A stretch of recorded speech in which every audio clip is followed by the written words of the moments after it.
Good morning. Welcome to what I hope will be a successful mess test featuring the Panasonic MC-E4103. This is a twin cylinder bagless machine. I found it very difficult to find information on it online and a bit too lazy to download some PDFs. Two reviews of it that I did find stated that it didn't pick anything up, the filters were crap, which I'll agree with, and they replaced them quite quickly. On the first page of results that come up for this search is my own video that I done last week to say that I'd got a new belt for it. Now I do have a spare belt in case it plans on self-destruction versus this mess. I'm hoping it's not a machine that's going to throw shrapnel everywhere. I've had nothing but pleasant experiences with my other two Panasonics, but they are both bag cleaners.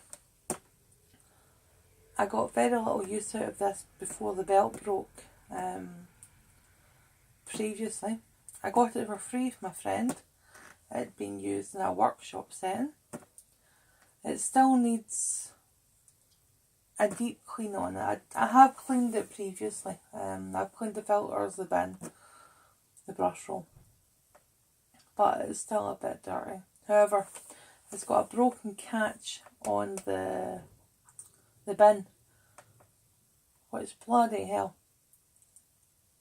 I didn't think I was getting the bin back on the machine after emptying it out earlier.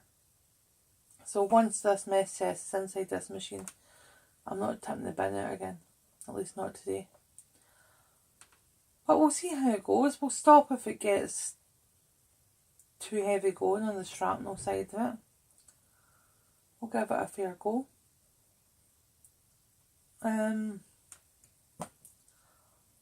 I think that's all really needs to know. The mess that's ahead is dirt that was already in the bins from previously being used. Pardon me. And then a selection of flour, rice, cornflakes and fake Rice Krispies. Because I think this machine is ultimately just going to be a scrap machine, it potentially will be one that will take part in some of the more torturous tests to push the machine to its limit. Because with the brake that it has, it won't be suitable for selling on. Of course, there's a phone call, eh? Anyway, we'll ignore that for just now because I'll never get to it before it goes. And let's start this mess test.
I'm not sure how much of the shrapnel was visible on the video, but yeah, this doesn't cope with big heavy mess tests. Probably be okay with things like dog hair and just normal dander, but having more solid objects like the rice and the cornflakes on the surface, it just chewed it up and spat it everywhere. It quite impressively landed a cornflake inside the Kirby caddy. So I'm going to have to do a bit of cleaning up after this video and chase down various fragments. It's nice enough to use. The edge-to-edge cleaning has their own little rotating brushes. And yeah, they just throw off shrapnel everywhere. And sometimes they seem to be kind of working to pull it in, but other times no. Just sending missiles. Anyway, it was only a short mess test. You can see it did groom the carpet nicely. No complaints there. It's maybe flattened the pile a bit more than groomed it upwards. But it still looks good and it still looks cleaned. If there's anything else that you want me to try with this machine, given, as I say, it's likely scrapped due to the damage it's got, please let me know. We'll give it a bash. Preferably not anything that's heavy on the shrapnel, because it takes a while to clean up afterwards. Anyways, I hope you've enjoyed this video, which is actually in sunlight. Spring is coming. Any suggestions, comments, etc., the usual, please feel free to make them. Always welcome new subscribers. Join in the comment section. Let's see what fun we can have together. Take care. Bye.